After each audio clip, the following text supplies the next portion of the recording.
রুমিস test and travels এর সকলকে স্বাগত।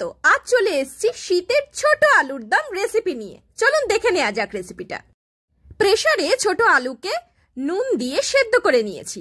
তারপর গরম অবস্থাতেই আলুগুলোর খোসাগুলো এক এক করে ছাড়িয়ে নিয়েছি। এবার পেস্ট করে নেওয়ার পালা। 3টে ছোট পেঁয়াজ, 4-5টা কাঁচা লঙ্কা, আদা রসুন পরিমাণ মতন দিয়ে পেস্ট করে নিতে হবে। মোটামুটি ভাবে মিক্সিটা 3বার ঘোরালেই যথারীতি পেস্ট হয়ে যাবে। এরপর কড়াইতে 3 চামচ, বড় চামচের 3 চামচ সর্ষের তেল নিয়ে নিয়েছি।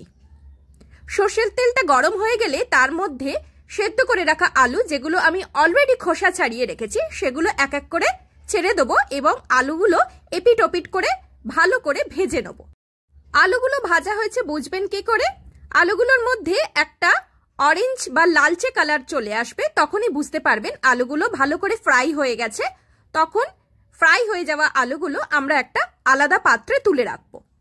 এখানে আরেকটা টিপস আমি শেয়ার করছি। আলুগুলোকে যখন প্রেসার কুকারে সেদ্ধ করবেন অবশ্যই ভিনিগার বা সামান্য লবণ দিয়ে দেবেন, তাতে প্রেসার কুকারটা একেবারেই কালো হবে না। আমরা খোসা শুদ্ধ আলু সেদ্ধ করলে প্রেসার কুকার একেবারে কালো হয়ে যায়। তো আপনি যদি এই খোসা শুদ্ধ আলুগুলোর সঙ্গে সঙ্গে যদি ভিনিগার বা সামান্য লবণ ব্যবহার করেন, তাহলে প্রেসার কুকারটা কিন্তু ধপধপে সাদাই থাকবে। আলুগুলোকে ভাজা হয়ে গেলে ওই তেলেই আমরা তেজপাতা, দারচিনি আর কিছুটা একদমই সামান্য কমই জায়ফল দিয়ে দেবো। এরপরে আমরা মশলাগুলো একে একে কষাবো।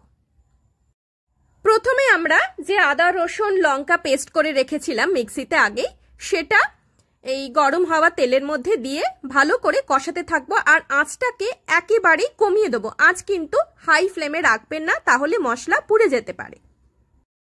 আর এই রেসিপিটা করার সময় আরেকটা বিষয় মাথায় রাখতে হবে, আমি সেদ্ধ আলুর সঙ্গে নুন দিয়েছিলাম, সেই কারণে যখন মশলায় নুন দেব সেটা ঠিকঠাক পরিমাণ বুঝে নুন দিতে হবে।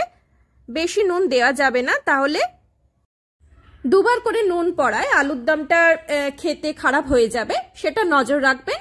মশলাগুলো কষানোর পরে বেশ খানিকক্ষণ কষানোর পরে সামান্য হলুদ দিয়ে দিয়ে আবার কষাতে থাকতে হবে। জিরে ধনে গুঁড়ো এবার এর সঙ্গে অ্যাড করবেন।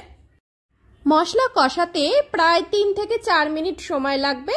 আপনারা এই সময় ক্রমাগত নাড়াতে থাকবেন যাতে মশলাগুলো কড়াইতে লেগে না যায়। আমি সামান্য হিং ব্যবহার করেছি, ওটা অপশনাল। আপনারা যদি হিংয়ের স্মেল পছন্দ না করেন তাহলে আলুর রেসিপিতে হিং নাও দিতে পারেন। এরপরে সামান্য একটু জল দিতে হবে। আপনারা সকলেই জানেন মশলা দিয়ে কষবার সময় অল্প একটু জল দিতে হবে, কিন্তু জলটা অবশ্যই উষ্ণ গরম হওয়া চাই। এরপর টমেটো পিউরি আমি আগে থেকেই করে রেখেছিলাম, সেটাকে মশলার সাথে একটু একটু করে মিশিয়ে দিচ্ছি। এরপরে এই মশলার সঙ্গে আমরা একটু কড়াইশুঁটি অ্যাড করে দেবো। শীতকালের দিনে ছোট আলুর সঙ্গে কড়াইশুঁটি থাকবে না, এটা তো হতেই পারে না, তাই না? একটা আলাদা স্বাদ আসে। আর একটা বিষয়, এখানে কড়াইশুঁটিগুলো যখন দিয়েছি সামান্য কিন্তু আমি গরম জলে ভাপিয়ে নিয়েছি, কারণ এই রেসিপিতে খুব একটা জল দেওয়ার অবকাশ নেই। আলু অলরেডি বয়েল করা রয়েছে, তাই কড়াইশুঁটিগুলো ডিরেক্ট দিলে যদি কাঁচা থেকে যায়, সেই জন্য সামান্য আপনারা রান্নার সময় ভাপিয়েও নিতে পারেন। এরপরে আমরা ভেজে রাখা আলুগুলোকে মশলার সঙ্গে সমানে কষতে থাকবো। আর একটা জিনিস, ভিডিওটা দেখলে আপনারা সহজেই বুঝতে পারবেন, আমার ছোট আলুর দমের আলুগুলো কিন্তু একেবারে গোটা গোটা রয়েছে। এটা কি করে সম্ভব? প্রেসার কুকারে যখন সিটি দেবেন, 3টে সিটি দেওয়ার পরই আমি প্রেসার কুকার থেকে সাথে সাথে আলুগুলোকে নামিয়ে নিয়েছি। গরম জলের মধ্যে রেখে দিইনি। গরম জলের মধ্যে যদি বেশিক্ষণ আপনারা আলু রেখে দেন, বয়েল হওয়া আলু রেখে দেন, সেটা আরো নরম এবং একটা কাই কাই ভাব হয়ে যাবে, খেতে ভালো লাগবে না। এরপর পরিবেশনের আগে গরম মশলার গুঁড়ো আর সামান্য ঘি দিয়েছি। এগুলো দিয়ে একেবারে গরম গরম পরিবেশন করুন লুচি, রুটি কিংবা পরোটার সাথে। যারা ফেসবুক থেকে ভিডিওটা দেখছেন তারা পেজটাকে ফলো করে নিন, রুমিস টেস্ট অ্যান্ড ট্রাভেলস।